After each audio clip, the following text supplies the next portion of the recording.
Bagaimana hukum sungkeman dalam tradisi Jawa pada saat Idul Fitri? Ya, ini bukan di Idul Fitri aja ya, sebelum mau masuk Ramadan juga biasanya kan ada maaf-maafan, ya segala macam ya. Ya. Dan ini secara umum harus dibedakan ya antara memberi kabar gembira. Orang masuk Ramadan itu hal yang menggembirakan. Tidak apa-apa kita katakan kepada saudara kita, ya, selamat dengan masuknya Ramadan, semoga dia doakan untuk saudaranya. Atau masuk Idul Fitri misalnya, dia doakan taqabbalallahu minna wa minkum, semoga Allah menerima dari kami dan dari kalian. Nah, itu mendoakan seperti itu nggak ada masalah. Ya, tapi kalau ada acara-acara tertentu, salaman, ya, kemudian pelukan, ya, kemudian saling maaf-maafan, melepaskan dosa, ya ini adalah hal yang tidak berjalan di tengah Nabi dan para sahabatnya. Jelas ya? Apalagi kalau disertai dengan kemungkaran-kemungkaran, laki-laki perempuan bersalaman, perempuan bersentuhan tangan dengan laki-laki yang bukan mahramnya. Ini kan hal yang mungkar namanya. Rasulullah sallallahu alaihi wasallam bersabda, la yuqa'ana ahadukum bi ra'sihi bi mikhyatin khairul lahu min an tamassakum ra'atun laysat mahraman lah. Andai kata salah seorang di antara kalian itu ditusuk jarum besi di kepalanya, itu lebih baik baginya daripada dia disentuh oleh perempuan yang bukan mahramnya.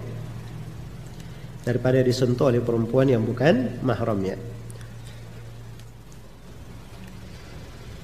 Orang yang belum bayar hutang puasa sampai Ramadan berikutnya, apa ada kafarahnya? Sebagian ulama ada yang berkata, kalau dia undur qadanya sampai datang Ramadan berikutnya tanpa udur, ingat ya, tanpa apa? Tanpa udur. Kalau ada udur nggak ada masalah. Tapi tanpa udur dia undur, maka ini katanya dia sudah berdosa. Di kadar berdosa ini disepakati ya, dia berdosa. Karena akhir waktu membayar qadha, membayar tunggakan puasa itu akhirnya adalah apa? Bulan Syaban.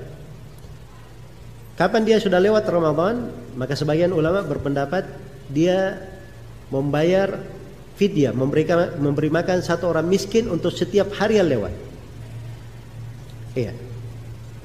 Dan ini datang dari sebagian as-salaf memfatwakan hal tersebut, tapi pendapat yang lebih kuatnya bahwa tidak membayar kafarah sama sekali, tidak ada fidyahnya. Dia berdosa saja.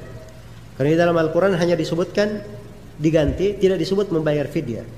Padahal ayat tentang qadha itu dekat dengan pembahasan fidyah, tapi tidak disinggung fidyah di situ.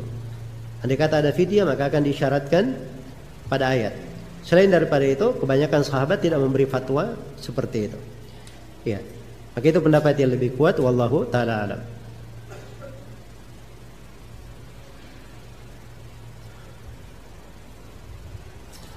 Bagaimana menyikapi tetangga yang selalu bermaksiat, berjudi? Ya, kalau dia bisa menasihati dan nasihati. Kalau dia bisa menasihatinya. Ya, kalau dia tidak bisa menasihatinya, mungkin ada orang lain yang bisa menasihatinya. Ya. Dan paling tidak dia doakan tetangganya supaya Allah memberi apa? Memberi hidayah. Doakan memberi hidayah. Dan dia tunjukkan akhlak yang baik. Barangkali dengan hal tersebut bisa menjadi sebab dia mendapatkan hidayah dan berubah.